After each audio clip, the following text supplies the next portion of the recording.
years and years, he said he had a great relationship with Coach Belichick, and we know that not to be true. And so, Skip, we've heard him gush, how fortunate he is to play for Coach Belichick, all the while, basically like seething at some of the things that this man has tried to do to him. We heard him even when they had the 100th anniversary team and they're on stage and they're gushing about what a privilege it is to coach Tom Brady and what a privilege it is. And all the while, Coach Belichick knows he's trying to get rid of Tom Brady. All the while, Tom Brady knows Coach Belichick is trying to get rid of him. After he tried to with Jimmy Garoppolo, and Tom Brady had to go upstairs and talk to Mr. Kraft because Coach Belichick was going to move on from Tom Brady. So this notion that Tom Brady all of a sudden, and after this man has publicly criticized you from day one, Skip, after the first game, I don't know what happened because he made all those throws in practice. Oh, I don't know what's going on. He never missed a read in practice. And all of a sudden, you got a great relationship when nobody has ever called you out like this publicly. Nope. Your head coach is calling you out like this, and you say you got a great relationship. No, we know that's not true, Skip. We know he does not have a great relationship. And he's probably, if like you said, Skip Bayless, put him on truth serum, and he's probably thinking to himself, I don't know the hell all this hoopla is about. What if this offensive guru and this quarterback whisperer? Yeah. Who is he? Yeah, I'm like, what's he ever done? I've had position coaches that's never going to be a head coach that's better than what this guy is. I agree. That's what he's thinking. That's what he's thinking. So for Tom Brady to say this, I don't believe it. Neither do I. I believe everything you just said. And yet, my takeaway from this is, if you step back, nothing speaks to Tom Brady's greatness more than this quote. I have a great relationship with Bruce Arians. He later said to Jim Gray, and he kind of lets his hair down for Jim a little bit. Right. He'll be a little more honest with him, but he says, that's never been my style. Well, it just hasn't. Right. He's not going to go at it publicly with his new head coach.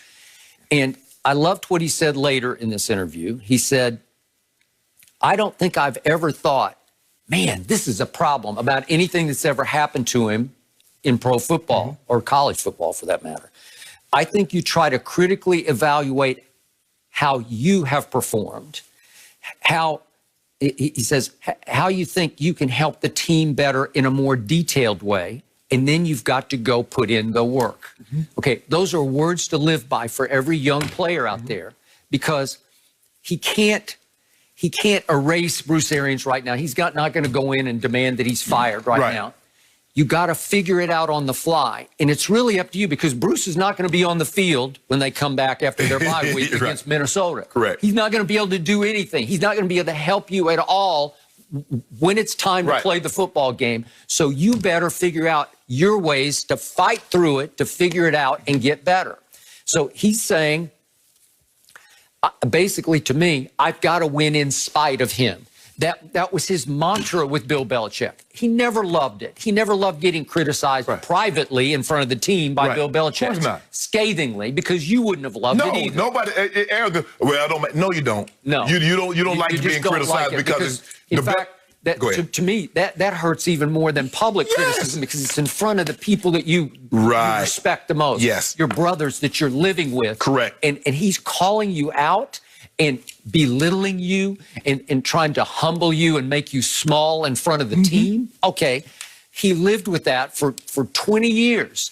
And he occasionally had to rise above it and win in spite of it. Correct. So to me, Brady is the ultimate win in spite of superstar. He is a coach's dream, because he's not going to fight back there. He'll fight back on the field. Right. He goes psycho Tom on the field. He will compete, but he will not compete with his head coach. And I agree with you that he did at one point, was it 2017? He had no choice, because it was about to be do or die for him in New England. And I don't know if he went upstairs or just went after practice over to Mr. Kraft's house. Right. But he went and knocked on that door and said, hey, I just want you to understand what's about to happen here. So it's going to be him or me. Right. And he had to do that, because it was either I'm going to be in New England or I'm not going to be here anymore. So was the relationship, the great relationship, because Skip, remember they released that statement before the Jacksonville game. Oh, none of that. That's just, tabloid fodder and everything. We have a great relationship here, knowing all the while that wasn't the case. Somebody tries to get rid of you, Skip. You're not going to have, you're not going to have no great relationship. No. And to Jim Gray, I keep bringing this up. He did a conference out here in Santa Monica after they lost the Super Bowl to Philadelphia, 41-33. And he was asked if he said, do the head coach and the owner show you the appropriate gratitude? And Tom said, I plead the fifth. That was the closest he ever got to a public criticism of Bill Belichick, and just you could throw in Robert Kraft. I think Mr. Kraft had his back to the umpteenth degree, but I think at this last time, Mr. Kraft stood down and says, okay, Bill, it's going to be your call. But eventually still, once he found out that Tampa had offered him what they'd offer, the Patriots were willing to match that, Skip. They were willing to match it, but Tom was like, I agree. He had enough with this guy. And remember, he had to win in spite of a receiving core in New England that eroded by the year. It just got less and less until finally they were dead last in separation a year ago. And you know, the tight ends, you can't even remember who they were. And some of them, the no names are still there, starting with Ryan Izzo. And yet the point was where I couldn't get you to give Brady any credit. He almost won in spite of that receiving core. He in that final game against Miami, the final home game, he drove his team against a Miami defense that was getting better because they had upset Philadelphia, remember, and had pulled off a couple of big wins late in the year. He drove his team, as he always does in the fourth quarter, for what looked like the game-winning touchdown. And then Belichick's defense, which the wheels were just coming off all the way for the last 8 games, they let Ryan Fitzpatrick go 83 yards in 13 plays, including a last-second 5-yard touchdown pass to Gesicki that beat them at home and cost them the 2 seed. So he, in spite of the receiving core, in spite of his disintegrating relationship with Bill Belichick, he still got that team almost to the 2 seed. Well, I give him credit for that. You give him none. But Skip, also, no, I mean, it's difficult. We see that some of the issues that Cam is having up there. I mean, you do need weapons, and Brady says basically, I'm getting out of here. I'm going not only where there's nicer weather, but there's nicer receivers also, Skip. But I think the thing is, Skip, is that we have a perception of what we see. It's like anything. I'm over here and I'm looking at guys like, man, that guy can really play. Man, that guy can really do that. And then you get said player. You're like, well, hold on.